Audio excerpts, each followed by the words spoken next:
at a point where I also look at appreciation as well. So not only the last couple deals that I've done, the last 3 deals were, net positive cash flow, but there was significant appreciation at closing, to the tune of 25 to 40%, because I find properties that have been on the market, look for ones that have bad photography, like the realtors in the mirror, you can see their picture, the angles are bad. It looks like they have a camera, a camera from the 1990s. Those are great because they're undermarketed, and typically, the realtor and the sellers aren't as savvy, so you can negotiate, and that's what I've looked for. Welcome to the Real Estate Pros Show, where we interview real estate investing professionals from coast to coast, as well as the service providers that serve the real estate investing industry. Our goal is simple: share what's working now to help you improve and scale your business to the next level and meet the pros that can help you get there.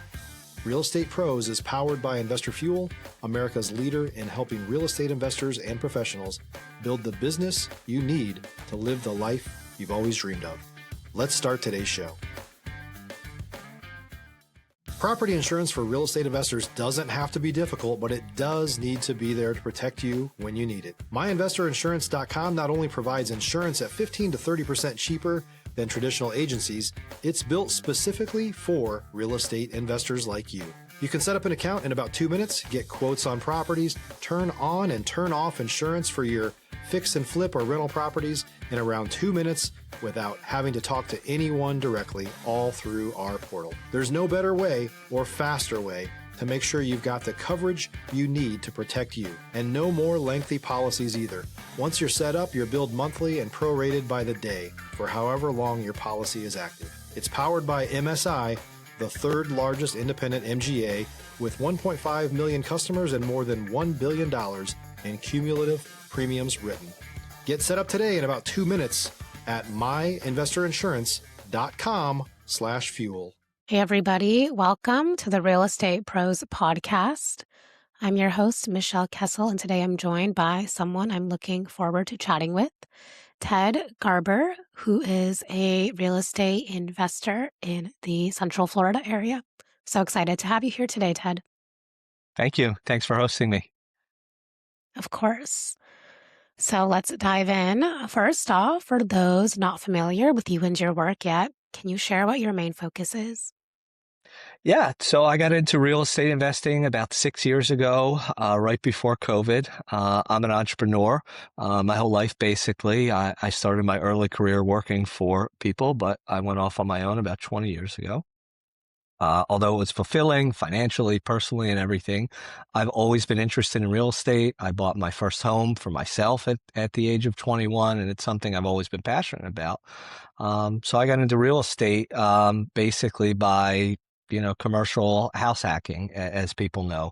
Typically, people buy a home and then they either buy a duplex and they rent the other half out, which pays for their mortgage, or they live in a house and they use that decreased interest rate and eventually rent it out.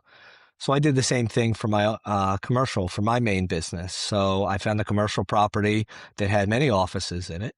It was underutilized. It was empty for a couple years, and I did the math, and I figured I could have my business rent the office, which was equivalent to what I was renting an office for, that would pay the mortgage, and everybody else would be great. It would all be profit. So I started doing that early 2020, and I ended up really enjoying it. It ended up being something that I really enjoy, fulfilling that need in the marketplace for people. So I've accelerated my real estate portfolio and focus on that since, both residential and commercial properties. Awesome. And did you learn about real estate investing in any way, or it was all like trial and error?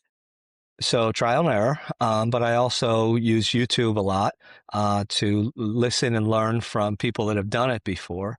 In particular, Chandler David Smith. He's younger than me, but he has hundreds of doors and units. He actually put out a tool called the CDS for Chandler David Smith, CDS Rental Calculator, which I use for my deal due diligence. So I have a whole host of tools that I use to help me analyze deals. Stop living on an island and join join the #1 mastermind in America for professional real estate investors. Investor Fuel is a community of hundreds of the nation's top investors working together to build stronger businesses and better lives. In addition to the amazing community of real estate investors acting as a board of advisors for one another, Investor Fuel members have access to 100% funding on purchase and repairs for our members only, a health insurance program, and benefits and discounts that more than pays for the membership of most of our members, meaning it's actually costing you money to not be a member of Investor Fuel. If you're looking to scale your business and build a business that allows you to live the life of your dreams, please visit investorfuel.com today and book a call with our team.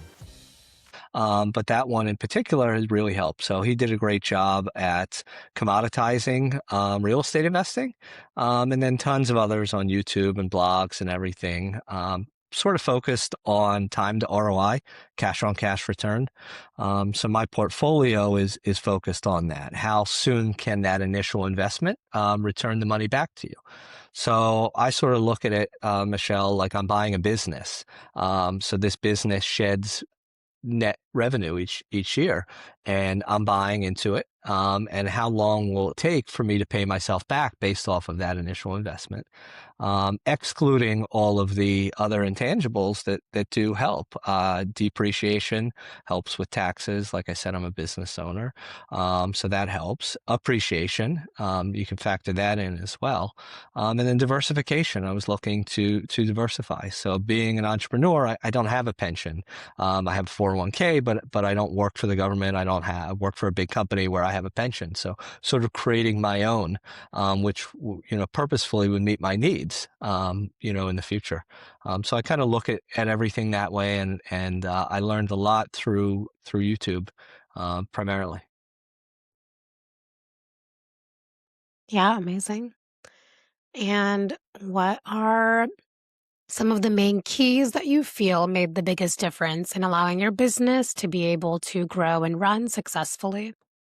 Yeah, so fulfilling a need. So what I always tell people when they ask me, if they want to get into real estate, don't buy the property that maybe you want to live in.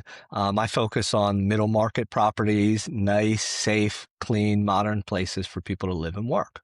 So a lot of people look at buying that house on the river, or that beach house, or that condo outside of Disney World, or things like that, where it's more of a lifestyle decision. I'm looking to fulfill a need. Okay, so in my market, in particular in the Space Coast, it was underserved. We were actually the first fractional office space and co-working space beachside in the area that I live in. There weren't other ones within 10 miles or even 20 miles or so. So I sort of created that need. Or fulfilled that need and created value there. So we do fractional offices. So they're furnished. They have internet, they have power, businesses can just move in. And I find a lot of value there. My latest purchase was last month, and it was a freestanding building. And I did the same thing. As soon as I got the clear to close, I started marketing the business as a fully furnished, just move your business in. And I was able to attract a tenant within days, paying. So the building was listed for rent at $1,900 a month. For 2 years, it sat unused. I was able to get $2,900 a month furnished, so significantly above market rates, because we offered a commoditized product. It's furnished. We updated it. It's clean, and I like providing that value. So for small businesses or even big businesses we rent to, like Verizon and some other billion-dollar companies, their tenants can just move in, and they have an office. And the same thing with residential. I have single family, I have condos, I have townhouses, but some of my single family, we do rentals for insurance companies that have displaced customers. So they've been through an event, let's say a fire or mold or hurricane or something, and they need a place to live. So we provide them with temporary housing, again at far significantly above market rates, but in clean, safe, nice neighborhoods. Yeah, that's awesome that you're able to add that value. Yes, definitely. So, solving a problem or fulfilling a need is my recommendation when looking at things. So, I do a lot of purposeful movement in my life. I want to be as healthy, physically, mentally, financially as possible. So, coming into it saying, "Oh, I've always wanted to get into real estate," is great. Most people talk to me and they say, I've always wanted to get into real estate. Okay, great. Well, what's the reason? What is your reason behind it? If you're looking for consistent, high-quality leads, look no further than Investor Machine. Investor Machine isn't just another agency. It's the most sophisticated, data-driven lead generation company on the planet for real estate investors, and serves the role of being not just a lead generator for your business, but a marketing partner that is helping you achieve your goals along the way. Go to investormachine.com to learn more and schedule a call with our team today.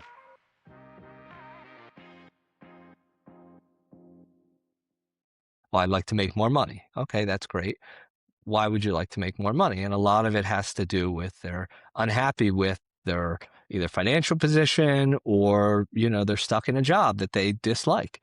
So you can use real estate as a tool for diversification. You're not going to hit a home run the first one, and it compounds over time. So I recommend, purposefully looking at it and deciding what you'd like and then figuring out how to get it.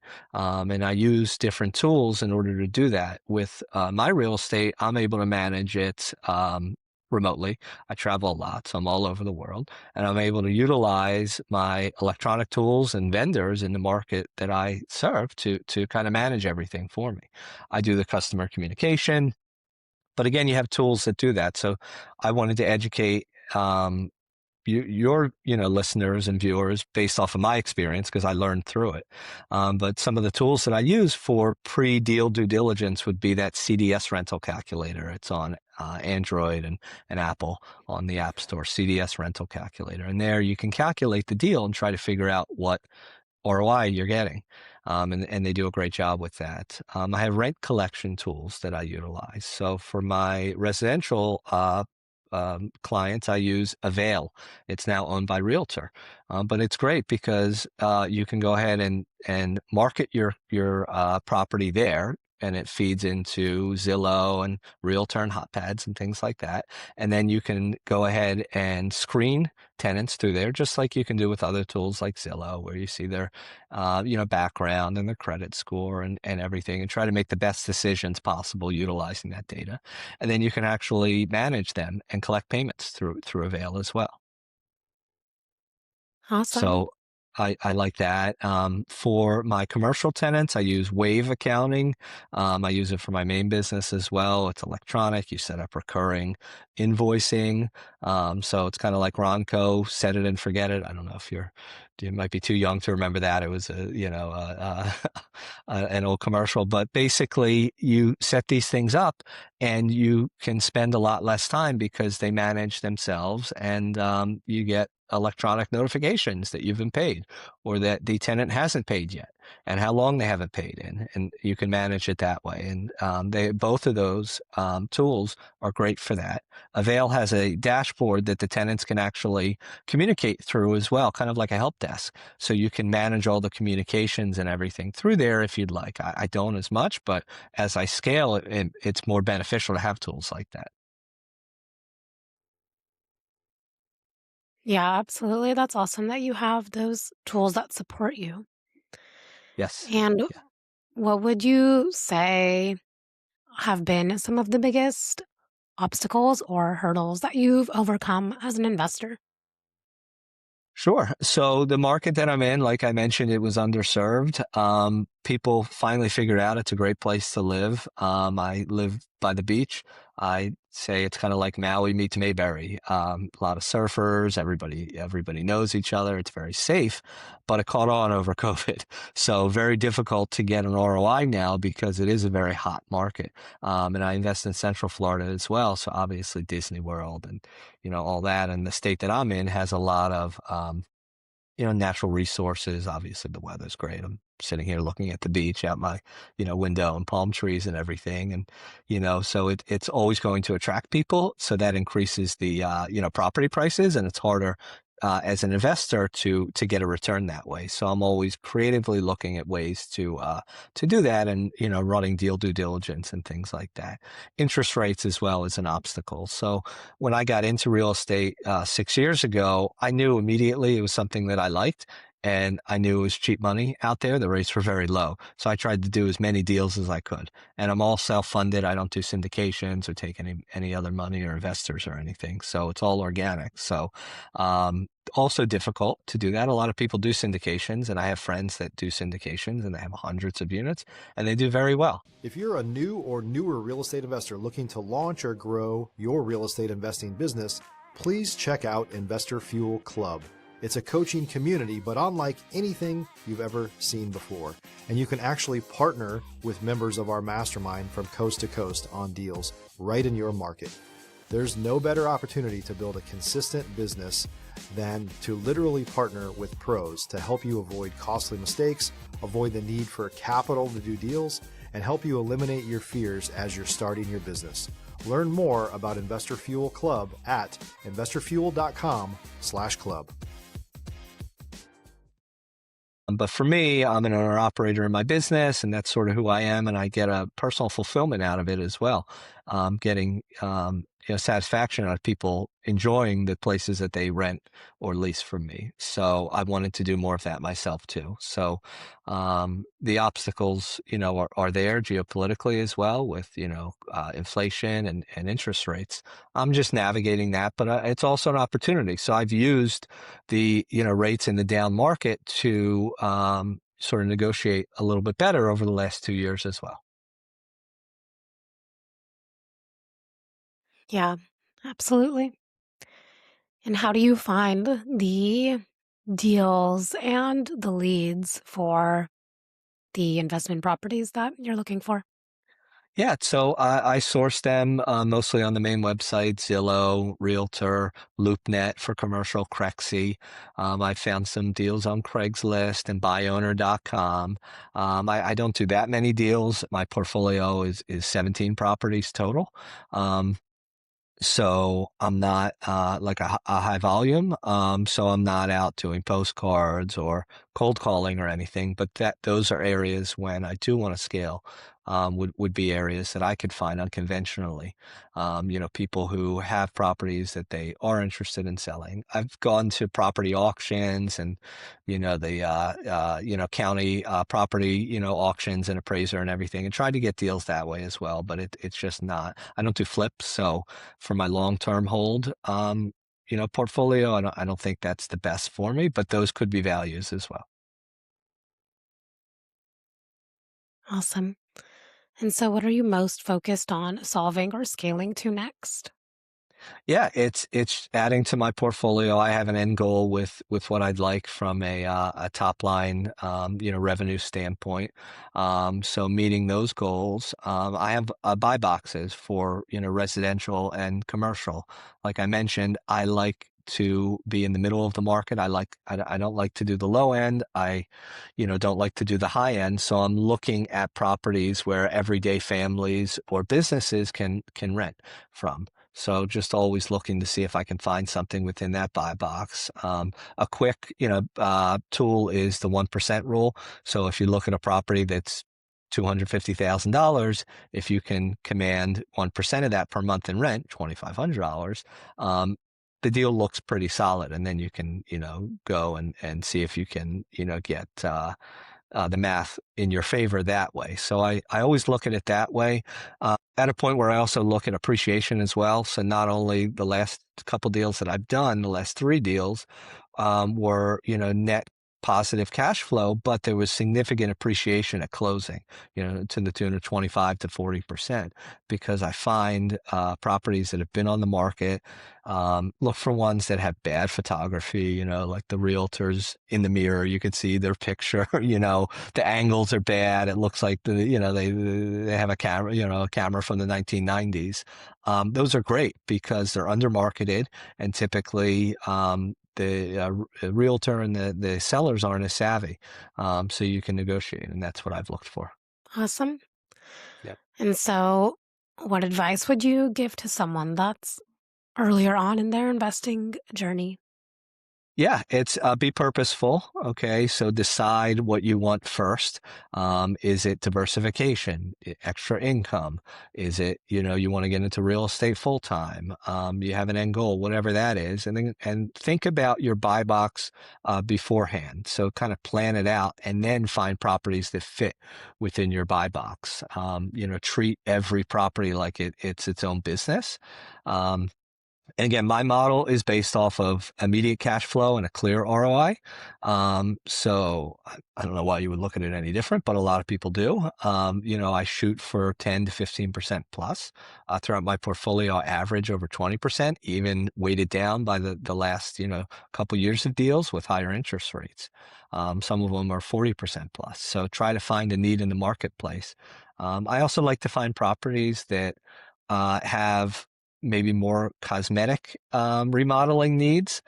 I don't do any work myself. I can barely change my own light bulbs, but I found teams to be able to do that. And I have, I think an eye for design, and we do clean, modern offices and homes. So something where you can, redo the floors, paint the place, add new appliances, and automatically it looks, brand, like a newer, different place.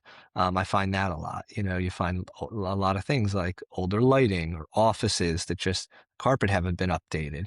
And I use tools like Upwork to find vendors that do digital mock-ups for me, and they can do that with virtual staging. Um, so I like doing that as well. So I'll start looking at marketing properties even beforehand. So I'll go on Upwork and hire somebody for $30 to digitally stage a house, and they can declutter the house digitally. They can change the floors, they can change the walls, add in furniture, for not a lot of money. And then you get a real tangible idea of what your property could look like if you're a visual person like me, and then realize, hey, this could be something. And then if the math works out and that works out, decide to try to move forward with a deal. Yeah, amazing that you're able to utilize all these other tools and resources. That's so helpful. Yeah, for sure. You got to be creative. I use Upwork as well for legal work. My wife is an attorney by trade, so she has that background. But I have used Upwork to find attorneys to help me put together leases or other tools to make sure that I'm covered, financially as well. Yeah, definitely. Yeah. Well, before we wrap up here, if someone wants to reach out, connect, and learn more, where can people find you and connect with you? Yeah, so I'm on LinkedIn or I'm on Instagram, Ted Garber, and I've become an evangelist for all of this. It's something that I personally get a lot of benefit from in many ways, and I'm always happy to talk to people about it and help them. I've been featured in some other articles on AOL and Business Insider. I've had people reach out, and I'll take phone calls with anybody or message with them to help them. I'm a big believer in using real estate and diversified income in your life in any way. If you work for somebody, if you're an entrepreneur, you're retired, whatever it is, it's an unbelievable tool to fuel whatever life you're looking, to have. Yeah, amazing. Well, I appreciate your time and your story. Thank you for being here. Yes, thank you for hosting me. Have a good day. Yes, of course. And for those tuning into the show, if you got value, make sure you've subscribed. We've got more conversations with operators like Ted who are building real businesses, and we'll see you on our next episode. Thanks for joining us for today's Real Estate Pros Show. You can learn more about the amazing benefits of the Investor Fuel Mastermind community, including surrounding yourself with hundreds of other rock stars, 100% financing for your deals, and members-only discounts from vendors you're likely already using that, as a member of Investor Fuel, will save you more than the cost of your membership. Visit investorfuel.com to learn more. If you're interested in joining us as a guest of this show, please visit investorfuel.com/pros to apply. You can also check the show notes for access to free resources, how to get access to world-class lead generation, and much more. Don't forget to subscribe so you never miss another episode. Have a great day. We'll see you on the next show.